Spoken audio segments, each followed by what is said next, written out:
Hello guys, എല്ലാവർക്കും Jerry's front പുതിയൊരു വീഡിയോയിലേക്ക് സ്വാഗതം. ഇന്ന് ഞാൻ വന്നിരിക്കുന്നത് വീഡിയോസ് കുക്കിങ്ങോ അല്ലെങ്കിൽ വ്ളോഗോ ഒന്നും ആയിട്ടല്ല. കുറച്ച് ഇൻഫർമേഷൻ യൂട്യൂബിനെ കുറിച്ച് തരാനാണ്. നമുക്ക് 2025 ഒരുപാട് മാറ്റങ്ങൾ യൂട്യൂബിൽ വന്നിട്ടുണ്ട്. അത് എല്ലാവർക്കും അറിയാമെന്ന് തോന്നുന്നു.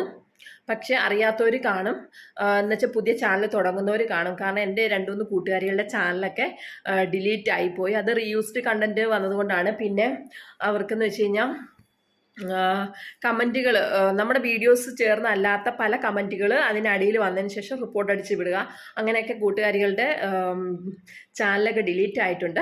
അപ്പം അവർ വീണ്ടും ആ ചാനലിന് അത് കൊടുത്തിട്ടുണ്ട്, മെയിൽ അയച്ചിട്ടുണ്ട്. പക്ഷേ ഞാൻ പറയുകയാണ്, നമ്മൾ ഒരിക്കലും മറ്റുള്ളവരുടെ ഒരു വീഡിയോസ് എടുത്തിടുകയോ അല്ലെങ്കിൽ റീയൂസ്ഡ് കണ്ടൻറ്റ് എന്ന് വെച്ചാൽ റീയൂസ്ഡ് കണ്ടെന്ന് വെച്ചാൽ യൂട്യൂബുള്ളവർക്ക് എല്ലാവർക്കും അറിയാം. എന്താണ്, മറ്റുള്ള ഒരാൾ ചെയ്ത വീഡിയോസ് നമ്മൾ ഒരിക്കലും നമ്മുടെ യൂട്യൂബിൽ ഇടാൻ പാടില്ല. നമ്മൾ സ്വന്തമായിട്ട് അല്ലെങ്കിൽ റീൽസ് അങ്ങനെയുള്ള ഇത് മാത്രമേ നമ്മൾ ഇടാൻ പാടുള്ളൂ. അപ്പം അങ്ങനെയൊക്കെ വന്നപ്പോഴത്തേന് യൂട്യൂബ് ചാനലുകൾ ഒരുപാട് നിബന്ധനകൾ കൊണ്ടുവന്നിട്ടുണ്ട്.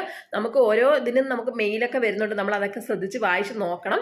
ഈ 2025 ഒരുപാട് മാറ്റങ്ങൾ വന്നിട്ടുണ്ട്. അതെല്ലാം നിങ്ങൾ ശ്രദ്ധിക്കുക. ഒരു യൂട്യൂബ് ചാനൽ തുടങ്ങുന്നതിന് ഒരുപാട് ബുദ്ധിമുട്ടുകളുണ്ട്. കാരണം നമ്മൾ പെട്ടെന്ന് ഒരു ദിവസം ഒരു യൂട്യൂബ് ചാനൽ തുടങ്ങി അല്ലെങ്കിൽ 1K 2K അങ്ങനെയല്ല. ഞാൻ യൂട്യൂബ് ചാനൽ തുടങ്ങുമ്പോൾ നിങ്ങൾക്ക് അറിയാമല്ലോ, ആദ്യം എനിക്ക് ഇടുന്ന വ്യൂസ് 25 ആ വ്യൂസിൽ നിന്ന് ഞാൻ 100K വ്യൂസ് വരെ ഇപ്പം ഞാൻ ആയിട്ടുണ്ട്. അത് പറയാൻ കാരണം നമ്മുടെ ഒരുപാട് എഫേർട്ട് നമ്മുടെ യൂട്യൂബിന് പുറയിലുണ്ട്. അപ്പോൾ ഞാൻ തുടങ്ങിയിട്ട് തന്നെ ഇപ്പോൾ 1.5-2 വർഷത്തോളം എൻ്റെ യൂട്യൂബ് ചാനൽ തുടങ്ങിയിട്ട്. അപ്പോൾ എനിക്ക് 3-4 തവണയായിട്ട് ക്യാഷ് കിട്ടിക്കഴിഞ്ഞു. പക്ഷേ ഇപ്പോൾ ഡോളർ കയറാൻ കുറച്ച് പാടാണ്. കാരണം ഞാൻ വീഡിയോസ് ചെയ്യുന്നില്ല. എല്ലാവരും ചോദിക്കാറുണ്ട് വീഡിയോസ് എന്താണ് ചെയ്യാത്തതെന്ന്.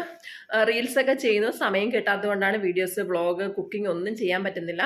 എന്നാലും ഞാൻ പറയുകയാണ്, എൻ്റെ കൂട്ടുകാരികളുടെ വിഷമം ഇനി മറ്റൊരു ഫ്രണ്ടിന് വരരുത് എന്നുകൊണ്ടാണ്. എന്ന് വെച്ച് കഴിഞ്ഞാൽ അവർക്ക് 2-3 പേർക്ക് ഇങ്ങനെ ചാനലൊക്കെ ഇങ്ങനെ പോകുന്നുണ്ട്, റീയൂസ്ഡ് കണ്ടന്റ് അല്ലെങ്കിൽ കമൻറ്റ് സെക്ഷൻ വന്നിട്ട് ആ വീഡിയോയ്ക്ക് ചേർന്ന കമൻ്റ് അല്ലാതെ താഴെ പോയി നമ്മൾ കമൻ്റ് ഇടുക, മറ്റുള്ളത് ദ്രോഹിക്കാൻ വേണ്ടി. ഇപ്പോൾ ഞാൻ ഒരിക്കലും അങ്ങനെ ചെയ്യാറില്ല. നിങ്ങൾ ആരും അങ്ങനെയും ചെയ്യില്ല. പുതിയ ചാനൽ തുടങ്ങുന്ന ഒരു വ്യക്തിയാണെങ്കിൽ പോലും അങ്ങനെ ചെയ്യാൻ പാടില്ല. അത് നിങ്ങളെ പ്രത്യേകം ഓർപ്പിക്കാനാണ് വന്നത്.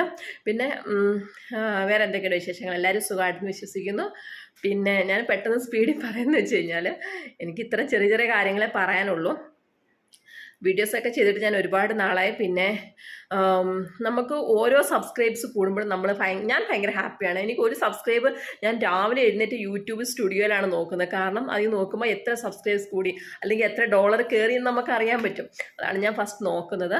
അപ്പം എല്ലാവരും അതുപോലെ ആയിരിക്കും. യൂട്യൂബ് ചാനലുള്ള എല്ലാവരും അതുപോലെ നമുക്ക് എത്ര വ്യൂസായി, എത്ര വാച്ചവറായി, അല്ലെങ്കിൽ എത്ര ഡോളർ കയറി, സബ് കൂടിയോ എന്നൊക്കെയുള്ള ടെൻഷനിലായിരിക്കും. അപ്പോൾ എല്ലാവരും രാവിലെ എഴുന്നേറ്റ് യൂട്യൂബ് ചാനലുള്ളവരല്ല, എന്നെ ഉൾപ്പെടെ ഞാൻ അങ്ങനെയാണ് നോക്കാറ്.